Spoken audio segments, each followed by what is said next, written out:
I love the holidays, but sometimes it can be a bit much with all the baking and the shopping and the family and friends and just everything coming at you at once.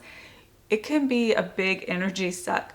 So I wanted to share some holiday hacks and just some tips and tricks that I use to help me avoid holiday burnout so that you can actually enjoy the holiday season, enjoy being with your family, and be less stressed.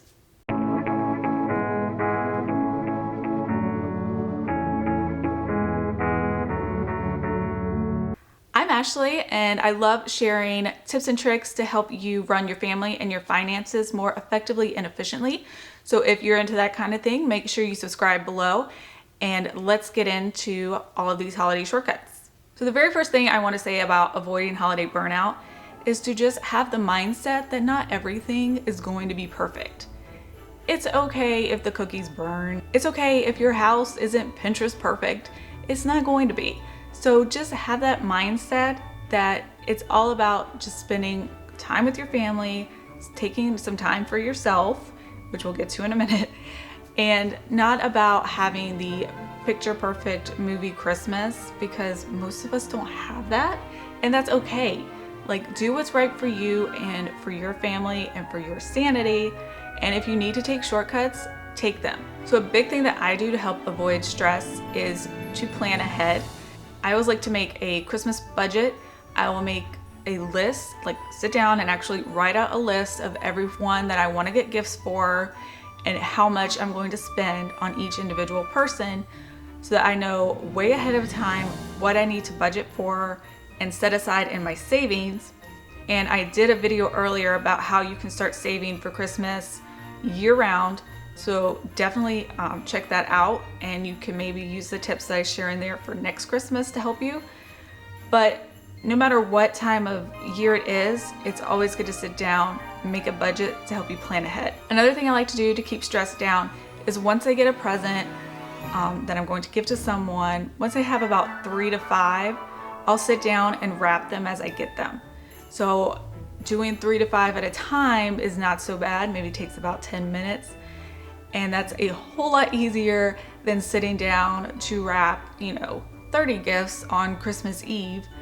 All my stuff is wrapped and ready to go, and I can actually spend time with my family on Christmas Eve and even the week leading up to it, doing all of the fun stuff we have planned and not worrying about getting all the gifts wrapped and put, all the pretty ribbon on it, because that does take time. So do just, a couple at a time, and it won't be so bad. Use kitchen shortcuts, okay? Not everything has to be made from scratch.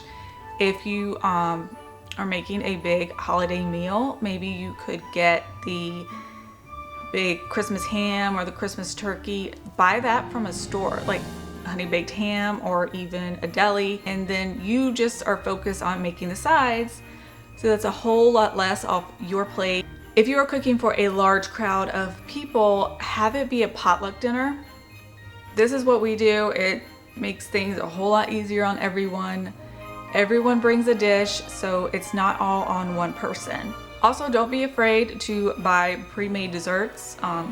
Grocery stores now have amazing pies and cakes and all kind of goodies that you can buy pre-made. You can always just get like a basic vanilla cake, and then maybe just add some candy canes on it or do some sprinkles and make it look pretty, but the actual baking part is already done for you. And also make sure to get everyone involved in the cooking and cleaning for the holidays. It shouldn't be all on one person. If your kids are older, they can maybe chop some of the vegetables up for you, or they can be washing the dishes while you cook, so you're getting rid of that clutter. It's not all just mounting up in the sink. So as you're done with the dish, they go clean it, dry it off, and put it away. It just really helps take the load off and makes it less stressful in the kitchen as you cook too. Another great thing you can do if you're like me and don't like the crowds of shopping, shop online, of course. But if you don't like doing that and you still want to go into the store and look and feel and touch everything before you buy it, shop when others don't. Take advantage of all the holiday store hours that are going on. Most stores are staying open later. So you can go around 8 or 9 o'clock after work, once the kids are asleep, you know, have your spouse stay home with them, and then you can go out shopping by yourself. The crowds are more bearable, the lines aren't as long, and you don't have to drag the kids along with you, especially if you need to get gifts for them. You don't have to hide it. Also, don't feel like you have to say yes to every single Christmas party and invitation that you get. There's a lot going on, and you need to focus on the ones that are going to bring you the most joy. So I'd like to kind of stick to maybe 2 to 3 Christmas parties that I go to throughout the month. If it's, you know, friends, or you're having like an office Christmas party, there's just too many to say yes to every single one, and it's okay. If you're not able to go to theirs this year, kind of make a mental note to go the next year, and just kind of take turns with whose ever party you're going to year after year. It's a lot of running around, and it just causes so much stress. If you're sending out a lot of gifts in the mail this year, a great way to avoid the lines at the post office is to go ahead in like the beginning of December, head to the post office and pick up those free priority mailboxes that they have in a variety of sizes. So you can already have them at home, and then that way when you get a gift, you'll have plenty of boxes to choose from.